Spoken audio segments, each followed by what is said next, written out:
அந்த அதிகாலை வேளையிலே தேவனுடைய வசனம் அது பூக்கிறதாய் இருக்கிறது.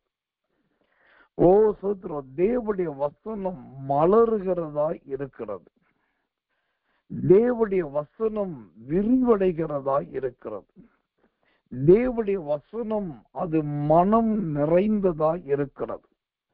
தேவனுடைய வசனம் அது மகத்துவம் நிறைந்ததாய் இருக்கிறது. ஒவ்வொரு நாள் காலை வேளையிலும் தேவனுடைய வசனம் என்பது இப்படி பூக்கிறதும் விரிவடைகிறதும் விஸ்தாரமடைகிறதும் மனம் வீசுகிறதும் தன்னுடைய ரூபத்தை சோதரம் பழைய சாயலை கலைத்து புதிய ரூபத்தை அடைகிறதுமானதுதான் இந்த வசனத்தின் மகத்துவம்.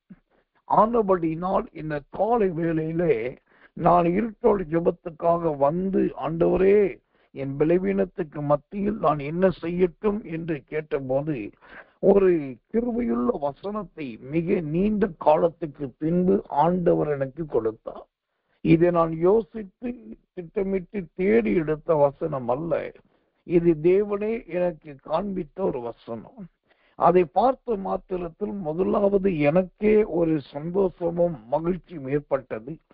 தேவன் ஏதோ ஒரு மகத்துவமான காரியத்தை செய்ய போகிறார் என்கிற ஒரு மிகப்பெரிய விசுவாசமும் எனக்குள் தலை தோங்க ஆரம்பித்தது. அப்படி ஆண்டவர் கொடுத்த என்னுடைய விசுவாசத்தை தட்டி எழுப்பின. இன்றைக்கு இருட்டோடு ஜெபத்துக்கு வந்த சமயத்தில் ஆண்டவர் கொடுத்த அந்த வசனத்தை வாசிக்கிறேன், கவனியுங்கள். சங்கீதங்களின் புஸ்தகம் 102 சங்கீதம் 13வது வசனம். சங்கீதம் 102:13. தேவரீர் எழுந்தருளி சீயோனுக்கு இறங்குவீர், அதற்கு தயை செய்யும் காலமும் அதற்காக குறித்த நேரமும் வந்தது. உங்களுடைய ஊழியக்காரர் அதன் கல்லுகள் மேல் வாஞ்சை வைத்து அது மண்ணுக்கு பரிதமிக்கிறார்கள். கர்த்தர் சீயோனை கட்டி தமது மகிமையில் வெளிப்படுவார். 3 வசனங்கள். சங்கீதம் 102, 13, 14, 15. மீண்டும் ஒரு விசை உங்களுடைய ஞானத்துக்காக வாசிக்கிறேன். சங்கீதம் 102, 13, 14, 15. தேவரீர் எழுந்தருளி சீயோனுக்கு இறங்குவீர், அதற்கு தயை செய்யும் காலமும் அதற்காக குறித்த நேரமும் வந்தது. உங்களுடைய ஊழியக்காரர் அதன் கல்லுகள் மேல் வாஞ்சை வைத்து அதன் மண்ணுக்கு பரிதபிக்கிறார்கள். கர்த்தர் சீயோனை கட்டி தமது மகிமையில் வெளிப்படுவார்.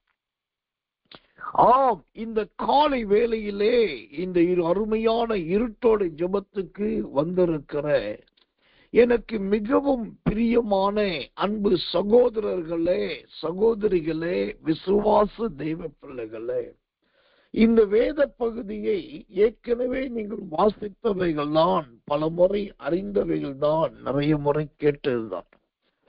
நானும் நிறைய படித்திருக்கிறேன், கேட்டிருக்கிறேன், இதை நான் பிரசங்கித்திருக்கிறேன். ஆனா இன்றைக்கு காலையில் கர்த்தர் இந்த வார்த்தையை கொடுத்த உடனே எனக்குள் என் ஆவியிலே அப்படிப்பட்ட ஒரு களிக்கூறுதல் வந்தது. ஏன் என்று சொன்னால், இந்த வசனம் கிடைத்த உடனே அங்கு களிக்கூறுதல் வருவதற்கு முதல் காரணம் என்னவென்றால், அந்த சங்கீதம் 102, 13வது வசனம் சொல்லுது, தேவரீர் எழுந்தருளி என்று பார்க்கிறோம். தேவனுடைய நாமத்துக்கு மகிமையும் கருமையும் தயமும் உண்டாவதாக. ஆம், நம்முடைய வாழ்க்கையிலே தேவனாகிய கர்த்தர் அவர் எழுந்தருள ஆரம்பித்தால் கர்த்தர் நல்லவே. எல்லா சத்துருக்களின் சதிகளும் தடைகளும் உடைந்து போகும். எல்லா பிசாசின் கிரியைகளும் அகன்று போகும். அப்ப எழுந்தருளி என்று சொல்லும் போது எனக்காக தேவன் எழுந்திருக்க ஆரம்பித்து விட்டார் என்று அர்த்தம். எனக்காக கர்த்தர் தம்முடைய சிங்காசனத்தை விட்டு எழுந்து விட்டார் என்று அர்த்தம். யாருடைய வாழ்க்கையிலே தேவன் எழுந்தருளினார்? ஆதியாகமத்தின் புஸ்தகம் 17ஆம் அதிகாரம் 22வது வசனம். ஆதியாகமம் 17:22. தேவன் ஆபிரகாமோடே பேசி முடித்த பின்பு அவர் அவனை விட்டு எழுந்தருளினார். கர்த்தருடைய நாமத்துக்கு மகிமையும் கிருபையும் தயவும் உண்டாவதாக. இங்கு எழுந்தருளுகிற அனுபவம் எதை காண்பிக்கிறது? தேவன் ஆபிரகாமோடே பேசினார் என்று பார்க்கிறோம். கர்த்தருடைய நாமத்துக்கு மகிமை கிருபை தயை உண்டாவதாக. அப்போ தேவன் எழுந்தருளுகிறார் என்று சொன்னால் ஒவ்வொருத்தரோடும் ஆண்டவர் தனிப்பட்ட ரீதியாய் பேசுகிறவர் என்று அர்த்தம். ஒரு காலத்திலே ஆசாரியர்கள் சொல்லுவது மட்டுமே சோத்திர வாக்குத்தத்தமாயிருந்தது. பின்னொரு காலத்திலே ஊழியர்கள் சொல்லுவது மாத்திரமே சத்திய வசனமாயிருந்தது.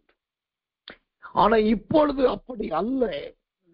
தேவன் எல்லாருடைய வாழ்க்கையில் எழுந்தருள ஆரம்பித்து விட்டார். அது அப்பனும் சுப்பனுமாய் இருந்தாலும் சரி, அர்ப்பனும் சொற்பனுமாய் இருந்தாலும் சரி, கற்றவனும் கல்லாதவனுமாய் இருந்தாலும் சரி, ஊழியனும் ஊழியன் அல்லாதவனாய் இருந்தாலும் சரி, பரிசுத்தவானும் பரிசுத்தவானாய் இல்லாதவனாய் இருந்தாலும் சரி, யாராய் இருந்தாலும் தேவனுடைய கண்களில் யாருக்கு தயை கிடைக்கிறதோ அவர்கள் ஜீவியத்திலே ஆண்டவர் எழுந்தருளி விடுகிறார். அப்படி எழுந்தருளுகிறார் என்று சொன்னால் அவர் தம்முடைய தாசனோடு தன்னுடைய ஓசத்திர தேவ மகளோடு அவர் பேச விரும்புகிறார் என்றார். ஏனென்றால் கர்த்தர் எழுந்தருளி ஆபிரகாமோடு கூட பேசினார். எனக்கன்பான தெய்வ பிள்ளைகளே, கர்த்தர் நல்லவே, நீங்கள் தேவனோடு பேசுங்கள் என்று நான் சொல்ல விரும்பவில்லை. அதற்கு பதில் சொல்லுகிறேன், என் தேவன் உங்களோடு பேச போகிறார். அல்லேலூயா. என் தேவன் தன்னுடைய கழுத்தை சாய்த்து, என் தேவன் தன்னுடைய செவியை திறந்து, என் தேவன் தன்னுடைய கிருபையை இறங்கி அவர் நம்மோடு கூட பேசுகிறவராய் மாறப்போகிறார். இது ஆபிரகாமின் வாழ்க்கையிலே அவர் எழுந்தருளினவராய் எழுந்தது உண்மை என்று சொன்னா, உங்களுடைய வாழ்க்கையிலும் ஆண்டவர் எழுந்தருளும். கர்த்தருடைய நாமத்துக்கு மகிமை உண்டாவதாக. இப்போ முதலாவது பார்த்தோம், சோத்திரம், அவர் எழுந்தருளினார் என்பது முதலாவது தேவன் நம்மோடு பேசுகிற அனுபவத்தை காண்பிக்கிறது. இரண்டாவதாக இந்த எழுந்தருளுகிற அனுபவம் எதை காண்பிக்கிறது? அவர் எழுந்தருளினார் என்பது எதற்கு இணையாக சொல்லப்பட்டிருக்கிறது? ஏசாயாவின் புத்தகம் 63ஆம் அதிகாரம் 1வது வசனம். ஏசாயா 63:1. ஏதோமிலும் அதிலுள்ள போஸ்ரா பட்டணத்திலும் இருந்து காயம் தீர்த்த வஸ்திரங்களை உடையவராகவும் மகத்துவமாய் உடுத்திருக்கிறவராகவும் தமது மகத்தான வல்லமையிலே எழுந்தருளினராகவும் வருகிற இவர் யார்? நீதியாய் பேசி ரட்சிக்க வல்லவராகிய நான் தானே. அல்லேலூயா. இப்ப எழுந்தருளினார் என்றால் முதலாவது தேவன் தன்னுடைய பிள்ளைகளோடு பேசுகிறார், பேச போகிறார் என்றார். இரண்டாவதாக அவர் எழுந்தருளுகிறார் அப்படின்னா என்ன அர்த்தம்? இந்த ஏசாயா 63:1 சொல்லுகிறது, தமது மகத்துவமான வல்லமையிலே எழுந்தருளினவராகவும். இரண்டாவது அந்த வார்த்தை சொல்லுகிறது, நீதியை பேசி ரட்சிக்க வல்லவராகிய நான் தானே. ஒன்று, அவர் மகத்துவம் என்னும் வல்லமை உள்ளவை. இரண்டாவது ரட்சிப்பு என்னும் வல்லமை உள்ளது. ஆக மொத்தம் எழுந்தருளினார் என்பது இரண்டாவது அவருடைய அற்புதமான வல்லமையை காண்பிக்கிறது. இந்த காலை வேளையிலே நன்றாய் உறங்குகிறவர்கள் நிறைய பேர் உண்டு. தூக்கமே வராவிட்டாலும் எழுந்து அங்க உட்கார்ந்து இங்க உட்கார்ந்து நேரத்தை கடத்துகிறவர்கள் உண்டு. தூக்கத்துக்காகவே மருந்து மாத்திரைகளை பயன்படுத்தினவர்கள் உண்டு. இல்ல தூங்காம இருக்க முடியாது என்று சொல்லி கட்டாயமான முறையிலே தனக்குத்தானே தூக்கத்தை வருவித்து கொண்டவர்கள் உண்டு. இப்படி பலதரப்பட்டவர்கள் தங்கள் விருப்பத்தை செய்கிற இந்த காலை வேளையிலே நீங்களோ உங்களுடைய சுய விருப்பத்தை செய்ய இடம் கொடுக்காமல் தேவ சந்நிதானத்துக்கு வந்திருக்கிறீர்கள் அல்லவா? உங்களுக்கு ஒரு தேவ மனுஷனாய் நான் வார்த்தையை சொல்றேன். இந்த ஏசாயாவின் புத்தகம் 63ஆம் அதிகாரம் 1வது வசனத்தின்படி எழுந்தருளுகிற தேவன் இரண்டாவதாக அவருடைய வல்லமையை உங்களுக்கு வெளிப்படுத்த போகிறார். அல்லேலூயா. அவருடைய வல்லமையை தேவன் வெளிப்படுத்த சித்தமுள்ளவராயிருக்கு. இங்கு ஆண்டவர் வல்லமையை வெளிப்படுத்துகிறார் என்று சொன்னால் அதற்கு ஒரு விளக்கத்தை நான் கொடுத்துதான் ஆக வேண்டும். எல்லாரிடத்திலும் ஆண்டவர் தம்முடைய வல்லமையை ஒரே விதத்திலே பயன்படுத்துவது கிடையாது. அவருடைய வல்லமை நபருக்கு நபர், நாளுக்கு நாள், இடத்துக்கு இடம் மாறும். பெரும்பாலுள்ள ஸ்திரீ வந்தா அவருடைய வஸ்திரத்திலேயே வல்லமை புறப்படும். ஜெபப்பிரியத்துக்கு போனா அங்கு 18 ஆண்டுகளாய் சாத்தான் கட்டி வைத்திருக்கும் போது இயேசு தொட்டால் அங்கு வல்லமை புறப்படும். கர்த்தர் நல்லவர். மலை பிரசங்கத்தில் இயேசு பேசுகிறார். அவர் பேச வாயை திறந்தாலே அங்கு வல்லமை புறப்படுகிறது. இப்படி ஒவ்வொரு இடத்திலும் அவருடைய வல்லமை விதவிதமாய் செயல்படும். அதே போலதான் இந்த எழுந்தருளுகிற தேவன் இரண்டாவது உங்க ஜீவியத்திலே அவர் நல்ல தம்முடைய வல்லமையை விளங்க பண்ண போகிறார்.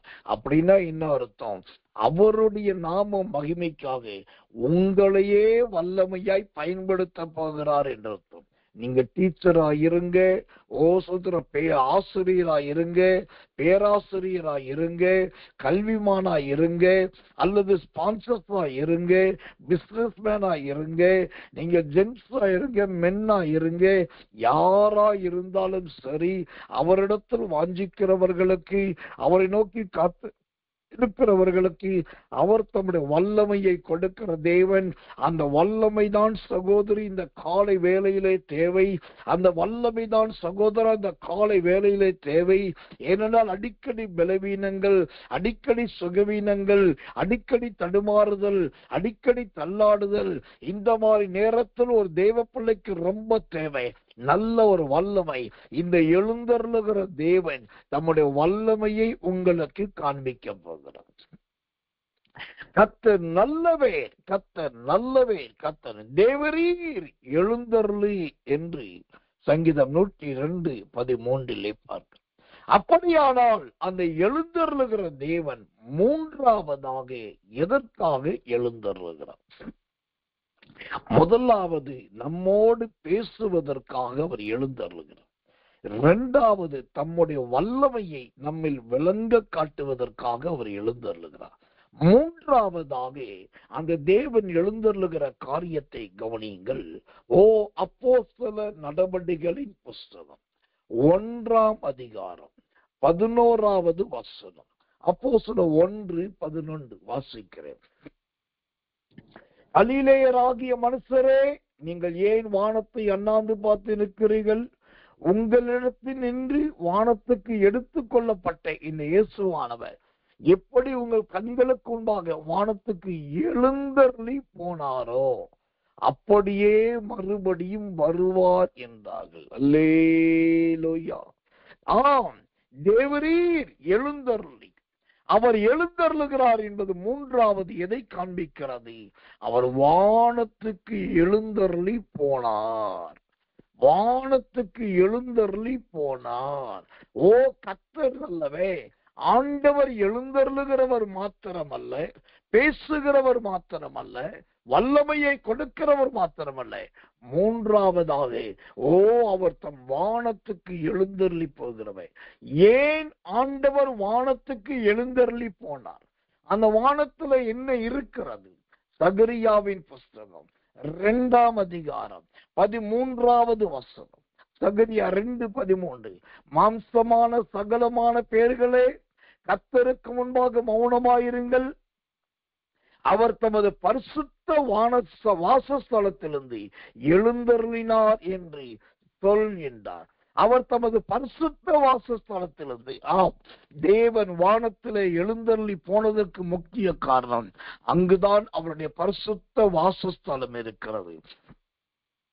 அந்த பரிசுத்த வாசஸ்தலத்துக்கு அவர் எழுந்தருளி போனார். அப்படியானால் ஒரு தேவனுடைய மனுஷனாய் கர்த்தருடைய வார்த்தையை சொல்றேன், உங்க வாழ்க்கையில் அவர் எழுந்தருளி ஒரு நாள் நீங்களும் நானும் கூட அந்த தேவனுக்காக எழுந்தருளி வானத்தின் வழியாக நமக்கு நியமிக்கப்பட்டிருக்கிற பரலோக வாசஸ்தலத்தை அனுபவிக்க கர்த்தர் நம்மை நடத்த போகிறார். அந்த தேவ ராஜ்யத்தில் பிரவேசிக்க நம்மை நடத்த போகிறார்.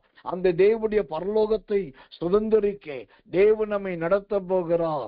தேவரீர் எழுந்தருளி என்று சொன்னால் மூன்றாவதாக அவர் பரலோகம் வரைக்கும் நம்மை அழைத்து சொல்லுகிறவர் என்று அர்த்தம். தேவ ராஜ்யம் வரைக்கும் நம்மை கொண்டு போகிறவர் என்று அர்த்தம்.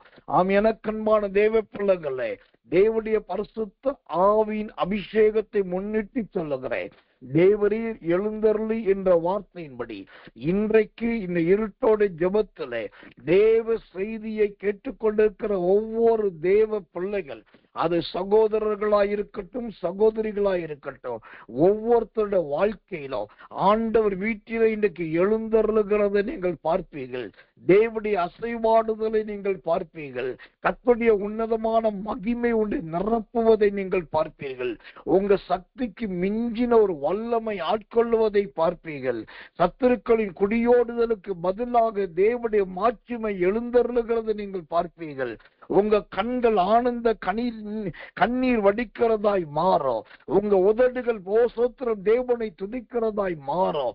உங்க கைகள் மார்பை தடவி கொடுத்து ஆண்டவரின் இருதயத்துக்கு இதமானதை செய்தார், ஆண்டவரின் இருதயத்தின் வியாகுலத்தை கண்டார் என்று சொல்லி ஆண்டவருக்கு நன்றி சொல்ல போகிறீர்கள். அப்படிப்பட்ட நல்ல சாட்சியை கர்த்தர் ஏற்படுத்த போகிறார். கர்த்தர் நல்லவே, கர்த்தர் நல்லவே. இன்றைக்கு காலையில் ஆண்டவர் எனக்கு இந்த வசனத்தை கொடுத்த போது அவ்வளவு ஆச்சரியமான முறையிலே ஆவியிலே களி கூறுதே. அந்த நல்ல களி கூறுதலை ஆண்டவர் உங்களுக்கும் கொடுக்க வல்லவராய் இருக்கிறார். கர்த்தர் நல்லவே, கர்த்தர் நல்லவே, கர்த்தர் நல்லவே. இரண்டாவதாக ஒரே ஒரு வார்த்தையை நான் சொல்லி முடிக்க விரும்புகிறேன்.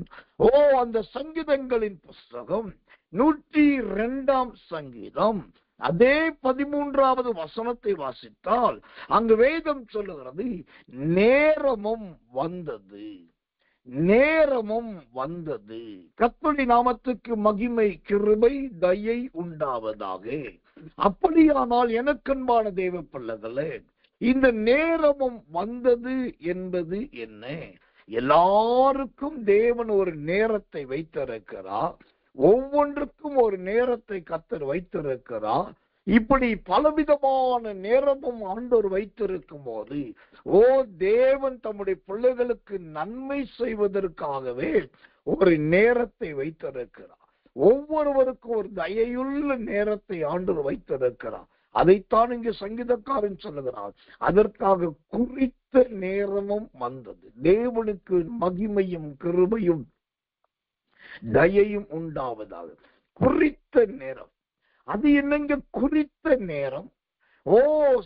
குறித்த நேரம் என்று சொன்னால் தீர்மானிக்கப்பட்ட நேரம், முடிவெடுக்கப்பட்ட நேரம், சொல்கிறோம் சொன்னதை செய்கிறதான நேரம்.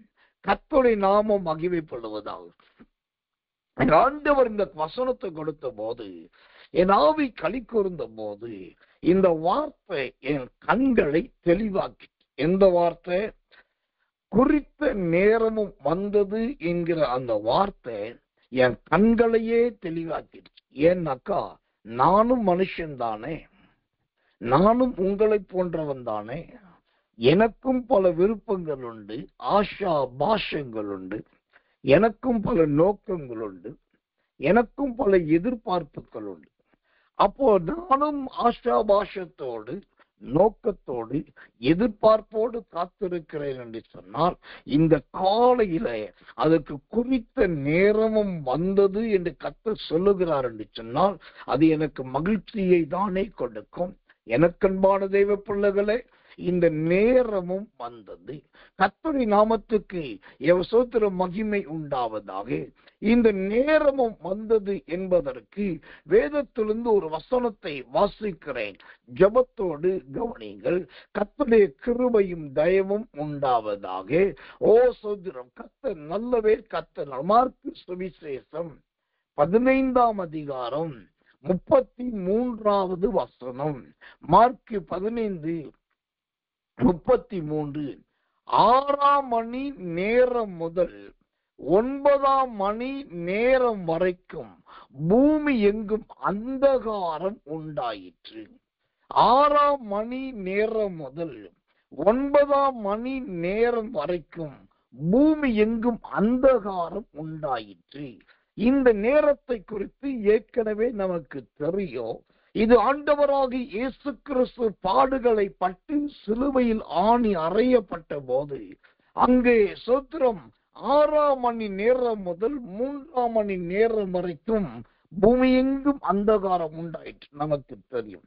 ஆனால் இந்த வார்த்தையை இங்கு சொல்லுவதற்கு ஒரு முக்கிய காரணம், தேவாதி தேவன் சிலுவையிலே தொங்கிக் கொண்டிருக்கும் போதே அதற்கு ஒரு குறித்த நேரம், அதாவது அந்த குறித்த நேரம் எது? அந்த வார்த்தை அழகா சொல்லுது. ஓ சோதரம், 6ஆம் மணி நேரமாய் இருந்தது. கர்த்தர் நல்லவே. அப்போ 5ஆம் மணி நேரம், 4ஆம் மணி நேரம், 2ஆம் மணி நேரம் அதெல்லாம் கிடையாது. 6ஆம் மணி நேரம் முதல் 9ஆம் மணி நேரம் வரைக்கும். அப்ப இந்த 3 மணி நேரம், அந்த அந்தகாரத்துக்கு கொடுக்கப்பட்ட நேரம் 3 மணி நேரம் மட்டுமே. ஓ கர்த்தருடைய நாமத்துக்கு மகிமை உண்டாவதாக. அதற்கு பின்பு அந்த அந்தகாரம் அங்கு இருக்கவில்லை. அந்த அந்தகாரம் ஓடி ஒளிந்தது. அந்த அந்தகாரம் ஓடி மறைந்தது. எங்கும் இருள் சூழ்ந்திருந்தது உண்மைதான். எங்கும் கருப்பாய் இருந்தது உண்மைதான். வெளிச்சம் இல்லாதிருந்தது உண்மைதான். என்ன நடக்கிறது என்றே பலரால் விளங்கிக் கொள்ள முடியல உண்மைதான். அது எல்லாம் அந்தகாரத்தை குறிக்கிறது. ஓ எனக்கன்பான தெய்வ பிள்ளைகளே, உங்க வாழ்க்கையிலே ஒரு பக்கம் கர்த்தர் சொல்லுகிறார், நான் எழுந்திருக்கிறேன். இன்னொரு பக்கம் ஆவியானவர் சொல்லுகிறார், குறித்த நேரம் வந்தது. ஆனா நீங்க பார்க்கிறதோ ஒரே அந்தகாரத்தை பார்க்கிறீங்க.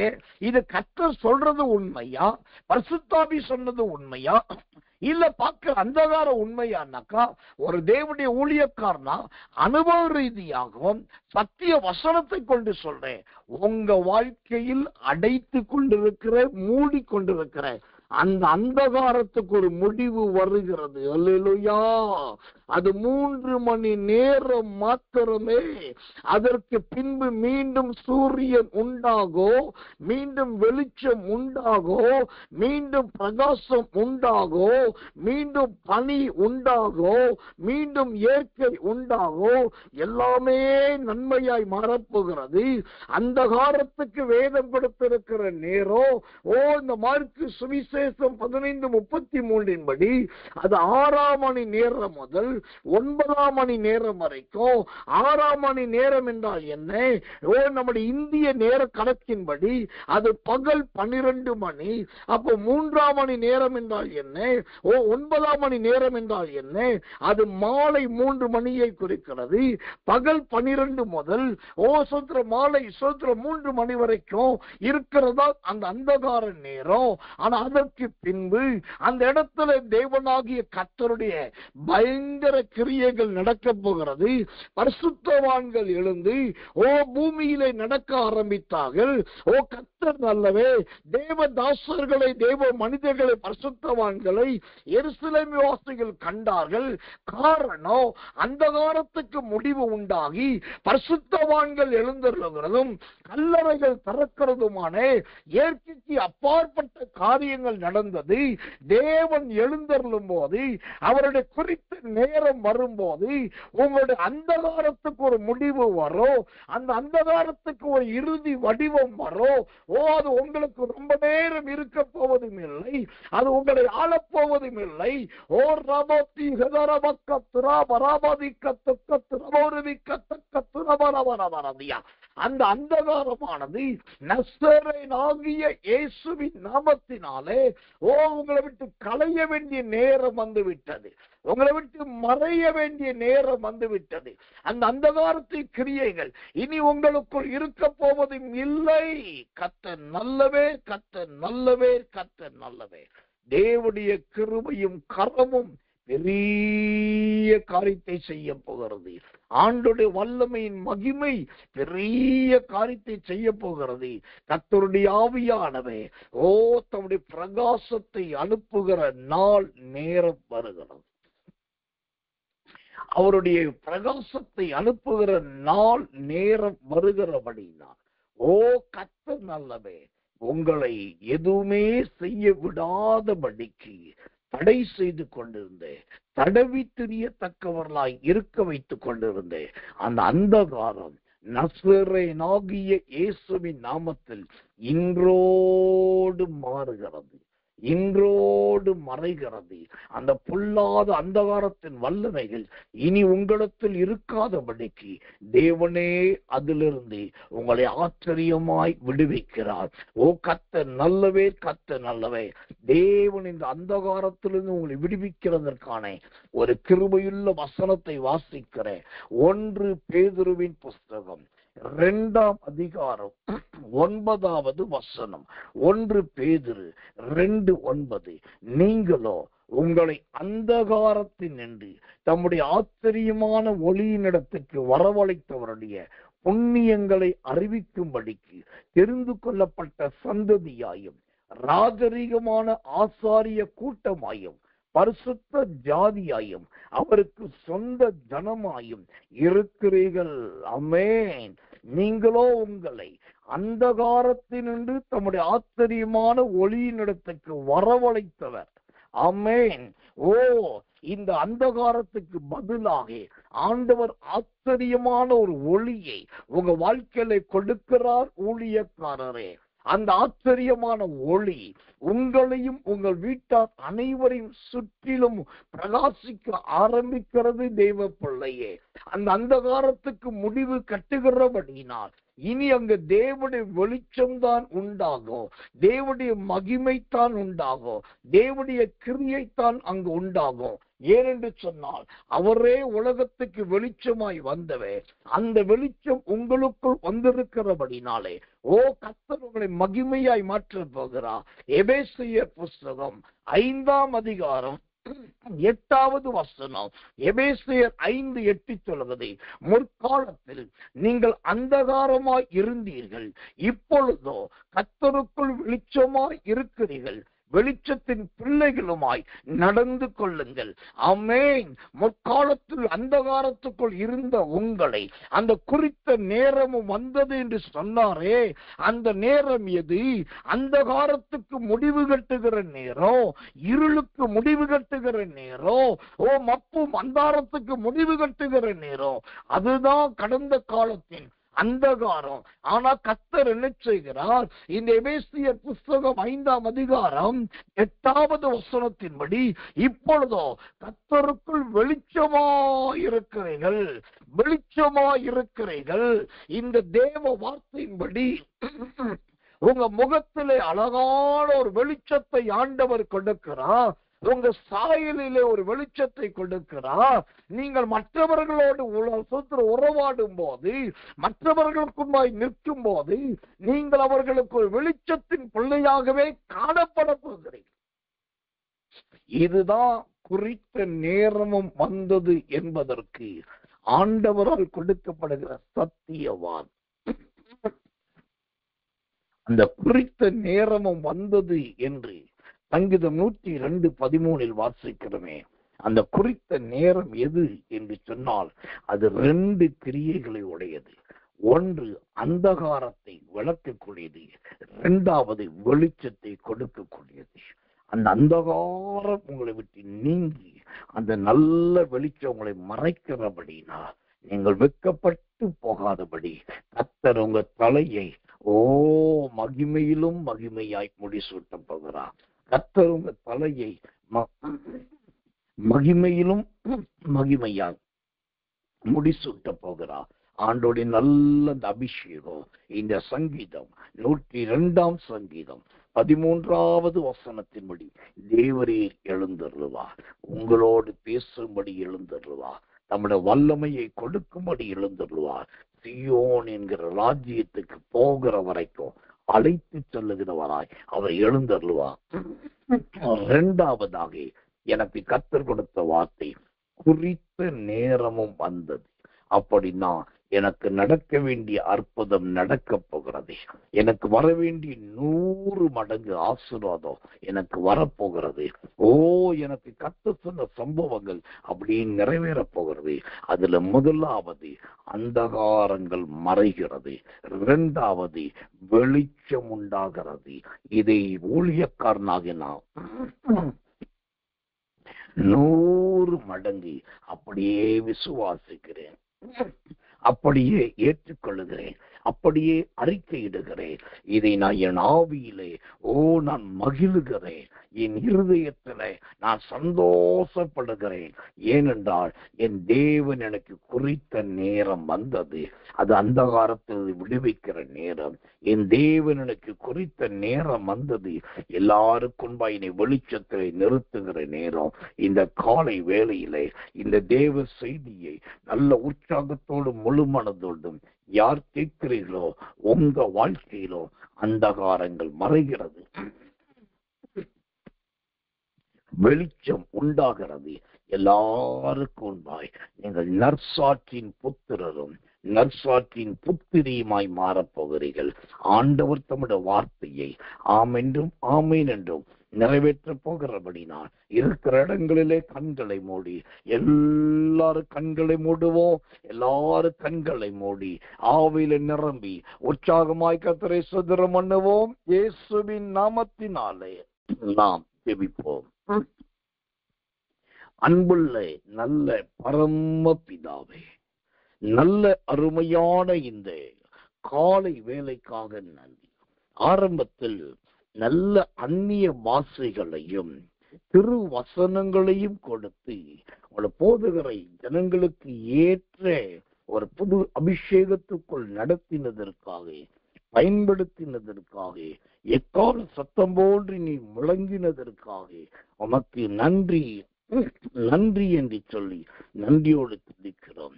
2வதாக மிகுந்த பலவீனம், பயங்கரமான சோர்வு, சரீர அசதி இவைகளுக்கு மத்தியிலும் கர்த்தர் எழுந்தருளி சங்கீதம் 102 சங்கீதம் 13வது வசனத்தின்படி நான் எழுந்தருளுகிறவர் என்று நீ சொல்லி இருக்கிறீர். உங்களுக்கான குறித்த நேரம் வந்துவிட்டது என்று சொல்லி இருக்கிறீர். மெய்யாகவே ஒரு பக்கத்தில் நீர் எழுந்தருளுகிறதும் மறுபக்கத்திலே எங்களுக்கு நீ சொன்ன நல்வார்த்தைகள் நிறைவேறப் போகிற நல்ல நேரத்துக்காகவும் ஸ்தோத்திரம். 2ஐயும் நாங்கள் அனுபவிக்க உதவி செய்யும், 2ஐயும் நாங்கள் சந்தோஷமாய் பெற்றுக்கொள்ள உதவி செய்யும், 2ஐயும் கண்ணால் காண மற்றவர்களுக்கு சாட்சியை சொல்ல உதவி செய்யும். தேவரீ கர்த்தர் நல்லவே, கர்த்தர் நல்லவே. அந்த குறித்த நேரத்துக்கு தடையாயிருக்கிற அந்தகாரங்கள் மறைகிறதற்காக ஸ்தோத்திரம். அதற்கு பதில் வெளிச்சத்தையும் ஆண்டவரே நல்ல பிரகாசத்தை கொடுக்கிறதுக்காக நன்றி. உன்னோட வார்த்தை அப்படியே நடக்கட்டும், உன்னோட வசனம் அப்படியே நிறைவேறட்டும். நீ சகலத்தையும் செய்ய வல்லவே, நீ செய்ய நினைத்தது ஒன்றும் தடைப்படாதே. தேவரீ எழுந்தருளி சீயோனுக்கு இறங்குவே, அதற்கு தயை செய்யும் காலமும் குறித்த நேரமும் வந்தது. பூமியின் ஊழியக்காரர்கள் கல்லுக மேல் வாஞ்சி வைத்து மண்ணுக்கு பரிதவிக்கிறார்கள் என்ற வார்த்தையின்படி வாஞ்சையும் பரிதவிப்பையும் கர்த்தர் நன்மையாய் மாற்றப் போகிறதுக்காக 1 கோடி ஸ்தோத்திரம். இந்த நாள் முழுவதும் பிள்ளைகள் போக்கிலும் மரத்திலும் கைட்டு செய்கிற அனைத்து காரியத்திலும் பரிசுத்த ஆவியாருடைய நிறைவு நிரம்பி வழிவதாக தாழ்த்தி ஒப்பு வைக்கிறோம். இயேசுவின் ரத்தம் செய்யும் இயேசுவின் நாமத்தில் ஜெபிக்கிறோம் நல்ல பிதாவே. ஆமென், ஆமென், ஆமென்.